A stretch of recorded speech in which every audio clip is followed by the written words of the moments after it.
কি হলো? ছটপট ছটপট কেন করছো? কেন ছটপট করছো? কি দেখে? মুড়ি?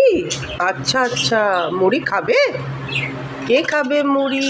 এসে যাও এসে যাও, তাড়াতাড়ি এসে যাও। ও আচ্ছা আচ্ছা, 4টে বেজে গেছে। উরি বাবারি, আচ্ছা আচ্ছা আচ্ছা, বাইরে বেরিয়ে এসেছো? দেখো অবস্থা, অর্ধেক বাইরে বেরিয়ে এসেছে, কোনো খেয়ালই নেই, এক্ষুনি উড়ে ফুর হয়ে যাবি। পাখা চলছে বাবা, ভেতরে যা ভেতরে যা ভেতরে যা। হ্যাঁ হ্যাঁ হ্যাঁ, উরি বাপরে, দাঁড়া, রাখতে দে বাবু। 1 মিনিট 1 মিনিট, হ্যাঁ হ্যাঁ, চলো প্রাণ খুলে খাও। কে কত মুড়ি খাবে? ওরে বাবা, দেখো মুড়ি খাওয়ার পার্টনার দেখো সব। হ্যাঁ আসো, দলে দলে যোগদান করো, আসো।